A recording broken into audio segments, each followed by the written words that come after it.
but honing in on the musical intent for any particular chord is where the real magic is.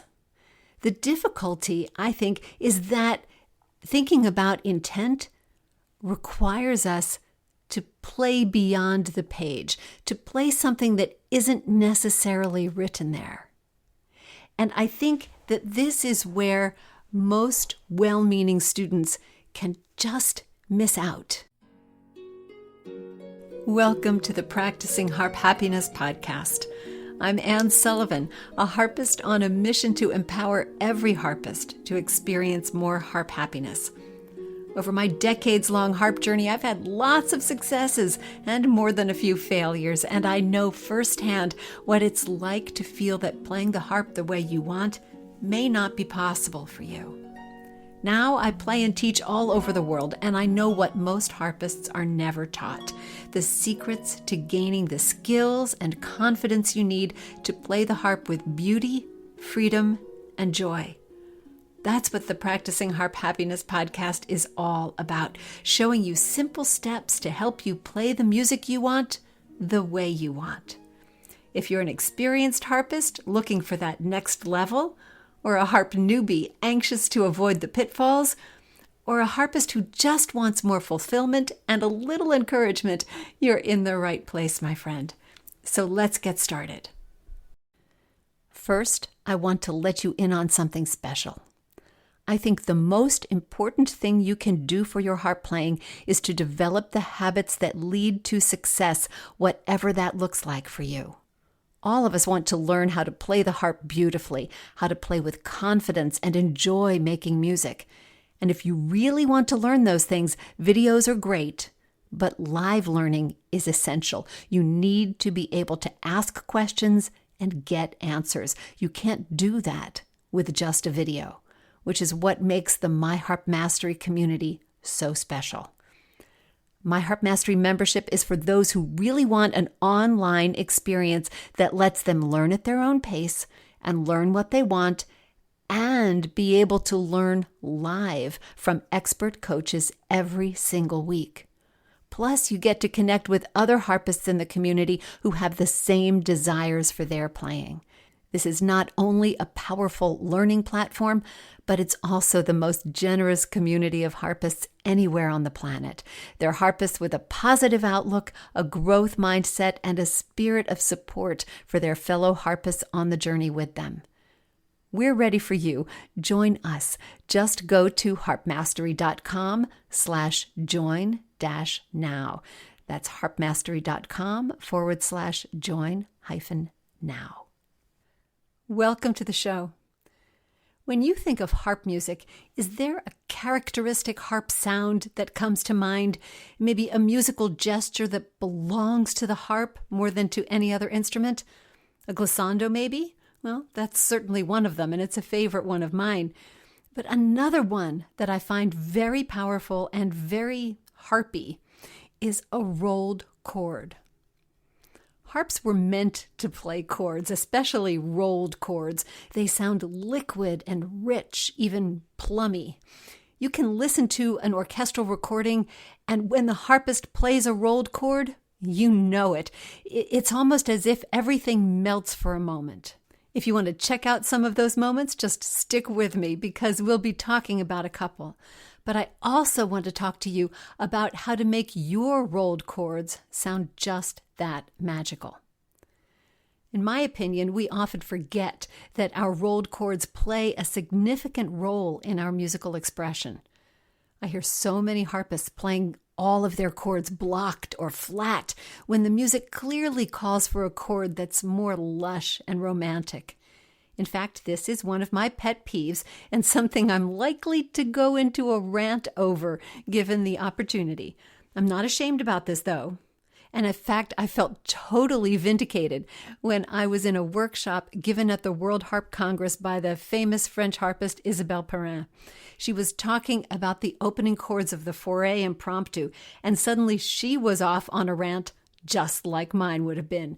The frustration she expressed was that too many harpists play blocked chords all the time when rolled chords would be infinitely more musical. Now, she didn't know it, but she was ranting to the choir where I was concerned. I think rolled chords are part of the native language of the harp. And today I want to help you roll them well, to understand how to fit them in, and most of all, how to use them to add expression to your music. We'll explore the differences between flat or blocked chords and cracked chords and rolled chords. We'll deal with some of the critical technical aspects of rolled chords too, but mainly, I want you to learn how to love them and how to use them to create more depth of expression, more beauty in everything you play. I've also linked in the show notes to a podcast episode I did a while back. It's episode 92, and it's called Quick Fix, Roll Your Chords Right. And in that episode, I give you a lot of drills and a lot of exercises for rolling your chords better, for making your fingers more even and placing those chords exactly right. We're not going to deal with those aspects so much today because I really want to talk about the musicality of it. We'll touch on those for sure, but I've linked to that other podcast episode in the show notes so that you can find it and reference that one as well. If you're one of our My Harp Mastery members, then you know that today, the day this podcast goes live, which is Monday, November 4th, today is the day we start our new November monthly course called On a Roll, and it's all about rolling chords. So my hope for you is that today's podcast gets you excited about that before you jump on the live call tonight. And of course, if you're not a My Harp Mastery member, you can still join us for this month-long course. It's 4 Monday nights dealing with 4 different aspects of rolling chords, some pretty robust PDF worksheets to go along with that. Each live call is hosted by me or by one of our certified coaches, and there's lots to learn about rolling chords on these calls. Obviously, there's a lot more to My Harp Mastery than just this one course, but if you'd like to join us just for this one course, then you can do that by subscribing to our seminar series. The November seminar series is something you can purchase through our app or on our website, and that will give you access to those Monday calls, all of which have replays, which you can watch and download, and of course to all the PDFs. So if you can't be on the calls live, you can still get the replays and get all that fabulous instruction on rolling chords. So today's podcast episode will be sort of a nice introduction to that, and hopefully a nice compliment. And I'd love to get started on that topic with you right now. I titled this episode, The Fourth Thing You Need to Know About Rolling Chords, because I think there are a few things that you probably already know, and you've probably maybe gotten tired of hearing, but I think there's a fourth one that you really need to know. So we're going to talk about all 4 of those today. The first couple, I know you spend a lot of time on. The third one, I think that we need to confirm because I've heard some people with some questionable chord rolling tactics when it comes to this. So we're going to talk about that a little bit and hopefully clarify the situation. And then we'll talk about the fourth one. So first on my list is placing. Right? You, in order to roll a chord well, you need to place it properly. And in general, most of the time, that means placing all the notes at once. And it means if the chord is in both hands, if it's a 2-handed chord, you need to place both hands at once. No placing the right hand and then the left hand, or even the left hand and then the right hand. If the chord has 8 notes that you have to play, you place all 8 notes. So that's the general rule. Every once in a while, there will be an exception.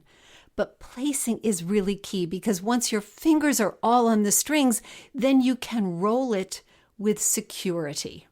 Or not, if it's not going to be a rolled chord. So this means learning a little bit about chord patterns and shapes. A little bit of music theory and harmony won't hurt, right? To say, okay, this is a root position chord, this is a first inversion chord. That doesn't hurt because it helps you recognize what's going on in the chord so you don't have to read every note.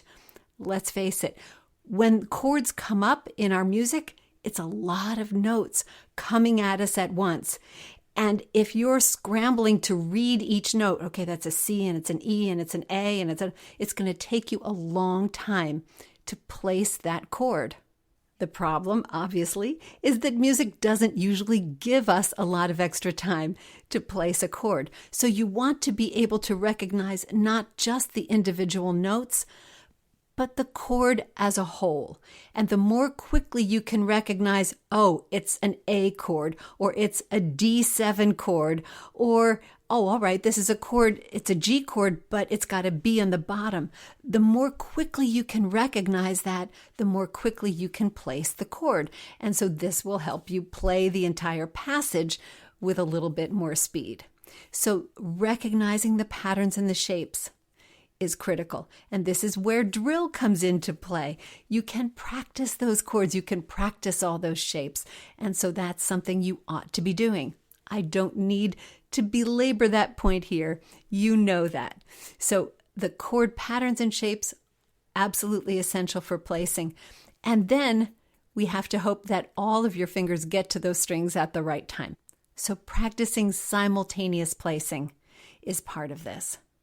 But once you've got your fingers on the strings, then the placing has been accomplished and we're on to step 2, which is playing the chord. We're going to be talking a lot about different ways to play these chords, but the very basic idea is that when you roll a chord, you want all those notes to sound evenly. And this means that all your fingers need to work evenly. So you can see, if you haven't already experienced this, you can see where the difficulty with chords comes. The more notes you have to place, the more all of your fingers have to be independent. And then playing those notes, those fingers have to be equally independent and equally strong to play equally. This is why 3-finger chords are much easier to play than 4-finger chords. Adding on that 4th finger is just really exponentially increasing the difficulty of the chords. So that's part of it. So what do? Well, to make your fingers a little bit more even, you can start rolling those chords in rhythmic patterns, just the same way you would practice arpeggios. You can even do something fun with 2-handed chords. Start from the middle. Check that your thumb and your left-hand thumb and your right-hand 4th finger are even, that they sound the same. For 1-hand chords, you can build up from the bottom. There are a lot of drills, and I know all of you who are taking the seminar series course and the My Harp Mastery course on a roll, you're going to be getting plenty of those drills. And even if you're not, you will be able to go to the podcast episode 92 and you'll get a lot of practice on those kinds of things there. So placing and playing are those 2 first critical things. Prompt, simultaneous placing, and even playing, right? You knew those. I'll bet you've practiced those a lot. So let's go on to the 3rd factor for chords. That's timing. It can be really hard when you roll a chord to time it correctly. I'm sure that at some point you've had a chord passage to play and your teacher has said, for right now, play all those chords flat or blocked. We use those words interchangeably, right? They mean unbroken, unrolled, all the notes exactly at the same time. So, this is a standard way to practice a chord passage. If you've got a lot of rolled chords, practice them blocked because it's going to help you practice 2 things. It won't help you playing the roll, but it will help you place all the notes at once so that you get used to getting your fingers to the strings all at the same time and on time for the piece that you're playing. And it will also accustom your ear to the way the chords have to fit in the rhythm of the piece. The short version of this is that your chords can't add extra time to the music. Now, we love luxurious rolled chords and they're beautiful. Nobody loves one of those chords more than I do, but they can't take away from the flow of the music. We don't get to add extra time just to roll our chords. Say, okay, I know everybody who has melody here, you just hold on because I have a pretty chord, so you'll have to wait for your next note until I'm done. We don't get to do that. It'd be nice if we did sometimes. But we don't get to play diva with our rolled chords. The rolled chords have to fit in to the flow of the music. And so timing these chords becomes really important. There are some exceptions to what I'm about to tell you, but the general rule is to time the chord properly. The top note of the chord, which is usually the right thumb, the top note of the chord needs to come on the beat, because usually the top note of the chord is going to be the melody note if it's a right-hand chord. Okay, so that's going to come on the beat, and however many notes are in that chord, whether it's a one-hand rolled chord or a two-hand rolled chord, we have to fit those in before the beat. So this is going to take time before the beat. It's taking time away from the actual duration of the beat before. It just is fitting in the gap so that we get the melody note at the right time. And this applies to every chord. So if you have a series of chords, all those chords are going to be rolled before the beat so that the top note can happen on time. Now, if you've got a left-hand chord that is supporting a single right-hand melody note, then that timing is still sort of the same in that the top of the left-hand chord needs to match the melody note.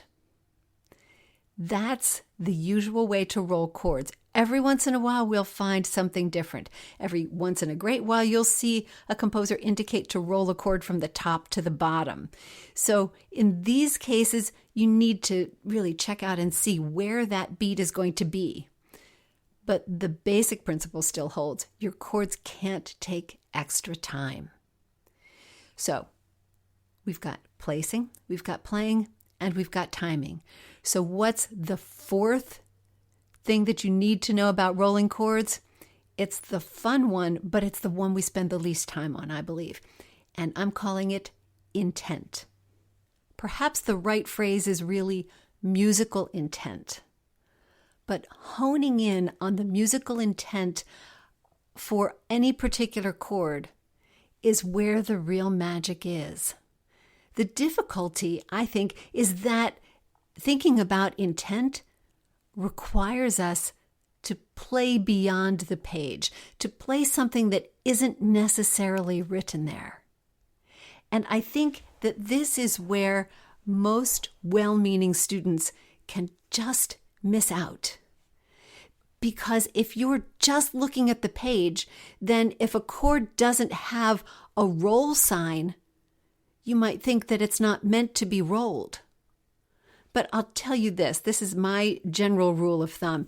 If the piece was written before about 1950, then every harp chord was expected to be rolled to some degree. Maybe not a big roll, and for those bigger rolls, you'll see that squiggly roll sign in front of the chord.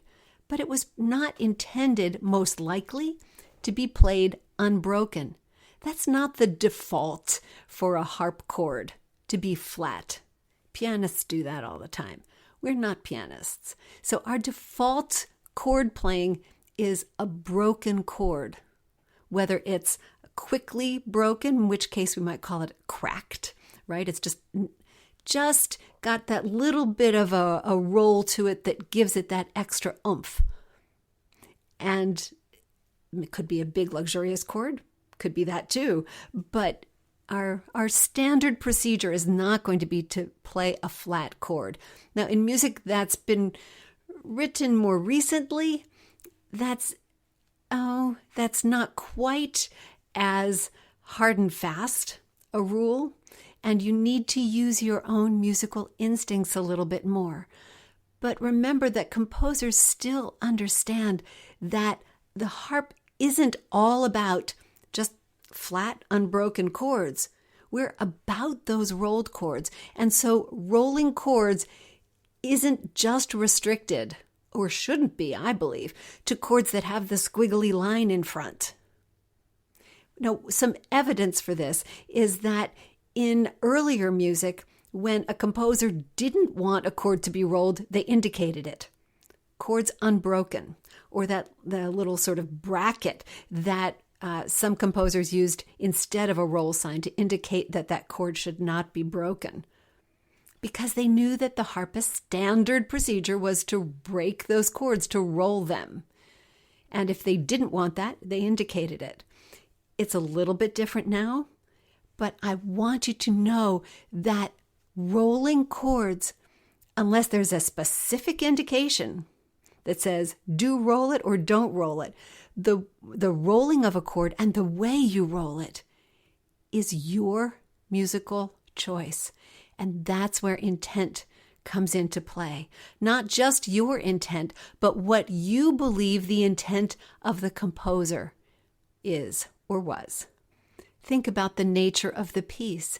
Is it a romantic, slower kind of piece that might want a very lushly rolled chord, a little bit slower, a little bit juicier? Or is it a faster paced piece that's going to want something perhaps just cracked quickly to give it some energy? Or maybe it's something that's very syncopated that needs the crispness of an unbroken chord. But thinking about your chords as an expressive technique, something beyond dynamics, for instance, right? Just the way you roll chords, it's a valuable contribution to the expression and musicality of the piece, and it's one you really need to explore.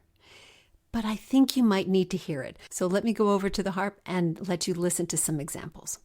Now, I want to say, for those of you who don't know, my teacher from the time I was 9 or 10, all the way through my studies at the Curtis Institute, my teacher was Marilyn Costello, who was principal harpist of the Philadelphia Orchestra, and just a beautiful, beautiful player.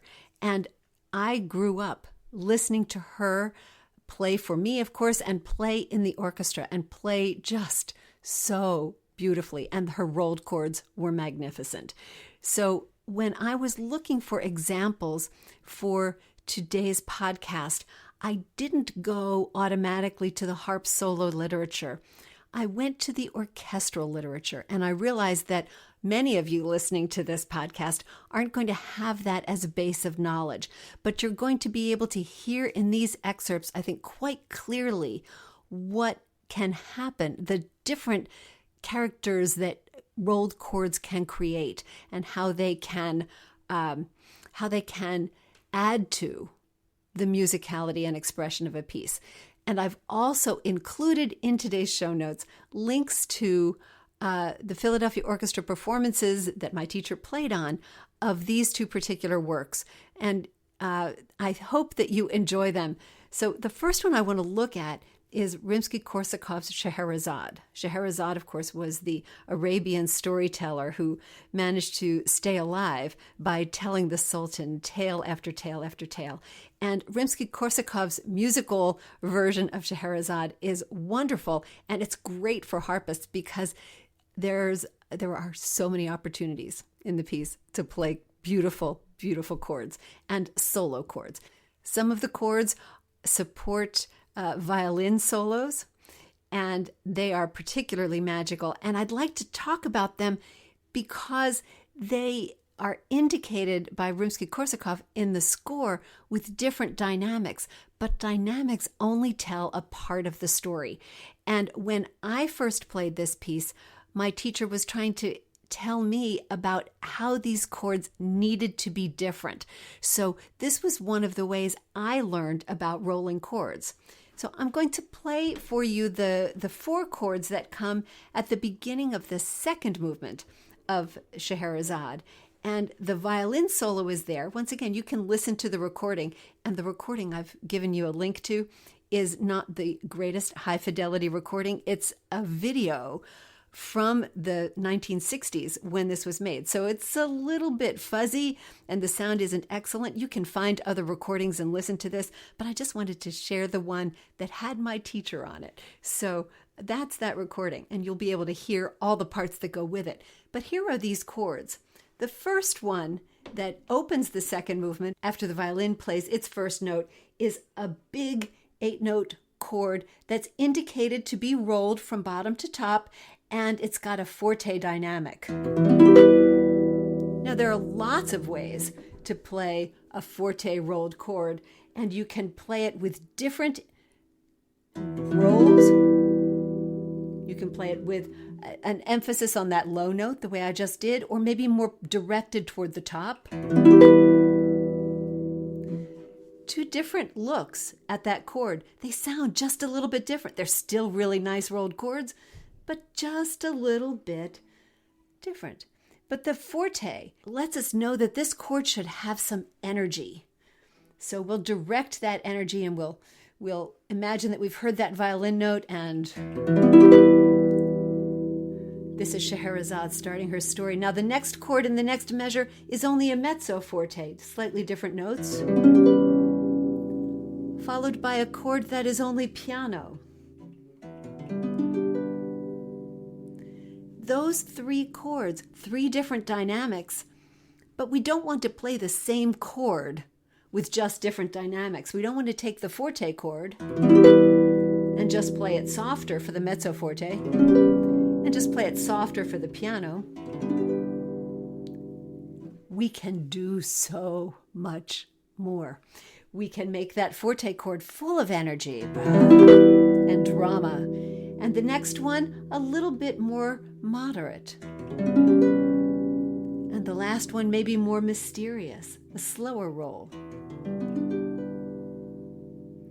And then the cadenza ends with a forte chord. Something a little bit different. But just those three chords set the mood in a way that both supports the violin solo and creates that mysterious Scheherazade kind of feeling.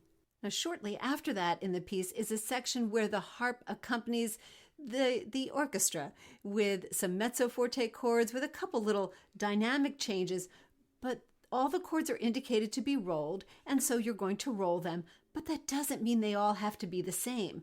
So that where we might have chords that are just 1, 2, 3, 1, 2, 3, 1, 2, 3, they've got to have a quick enough roll that they move along, because that's going to be the tempo. We can't linger over these chords, but they're not quite all the same. They have energy and they move, particularly as the line goes along. The next line is sort of the smaller chords, and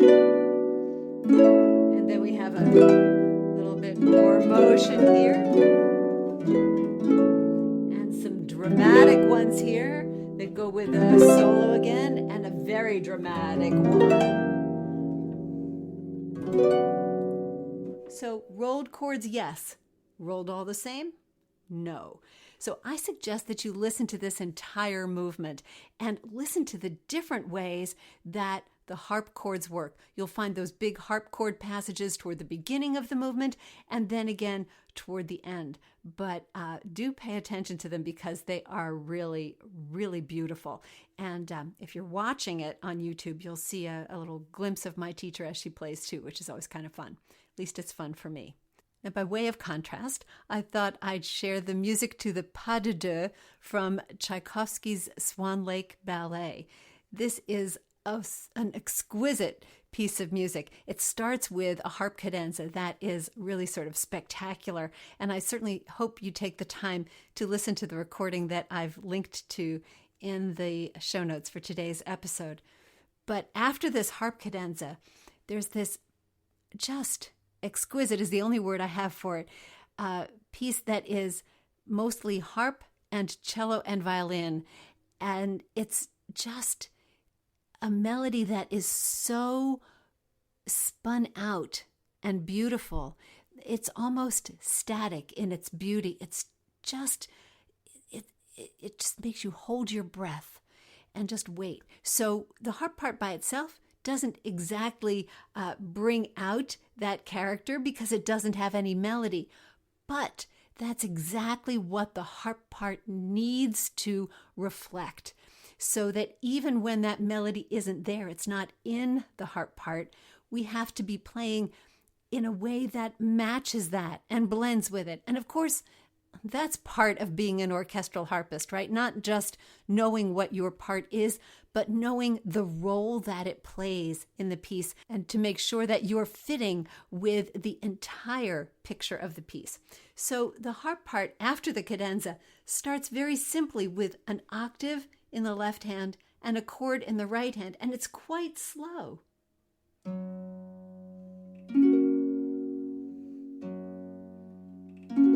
It's all a piano dynamic, and the chords themselves aren't very much, not very difficult. Pretty simple. But as the melody moves here, we're going to increase.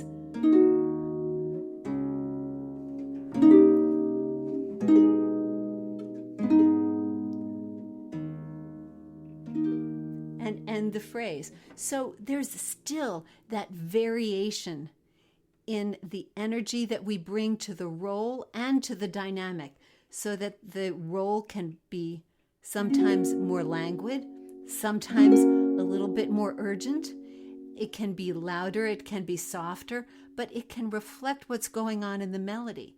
Now, beyond that point, we get to some pretty interesting chords with some pedal changes, of course, that go with them. Things begin to get a little bit more heated. Tchaikovsky indicates a little crescendo.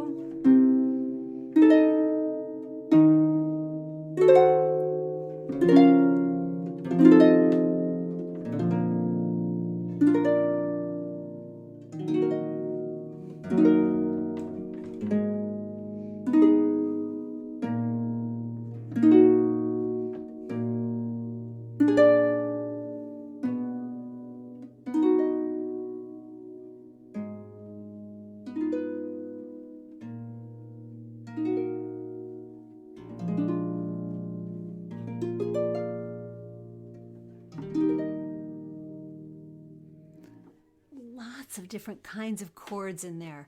So many styles and so many ways that you can fit with the soloist, who of course is playing differently every time too. So that's just so much beauty in one little segment of chords. And these chords aren't difficult, but there are so many possibilities for musical expression. And that's what I would love you to listen to. Listen to the recording, listen to a bunch of recordings of these, and hear how differently the different harpists play these roles. It's beautiful to listen to.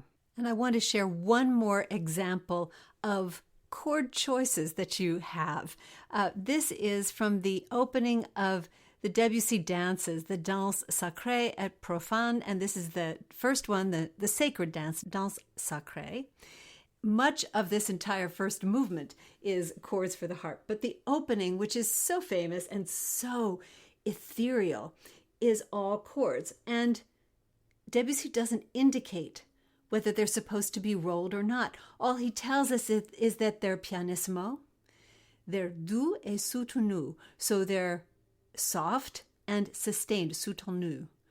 And we have something kind of like this.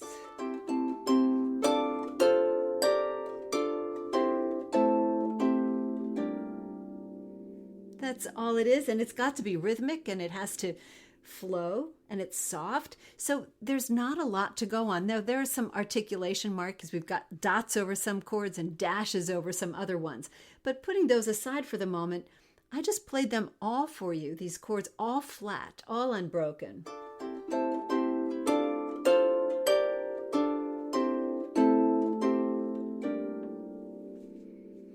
And that has a nice crystal sort of a sound, but that's not how I was taught.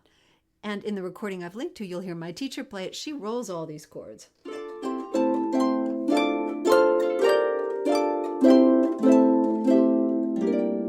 A much warmer sound. It's very different, isn't it? The flat version or rolled version.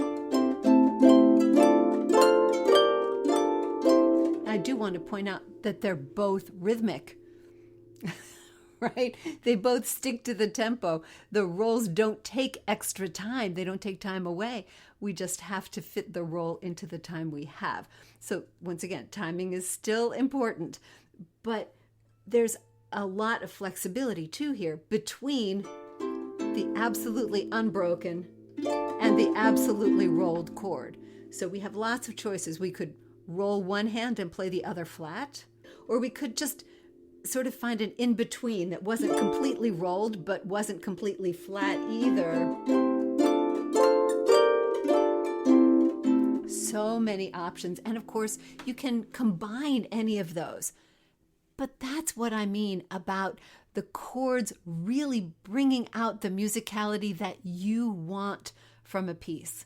And so whether it's something as complex and sophisticated as the pieces that you heard today, or whether it's just a simple version of Greensleeves, you have choices with those rolled chords, and I want you to start thinking about them. I want you to start making them, and I would love you to start enjoying them. So remember our 4 important items for rolled chords. It's placing, it's playing, it's timing, and it's intent.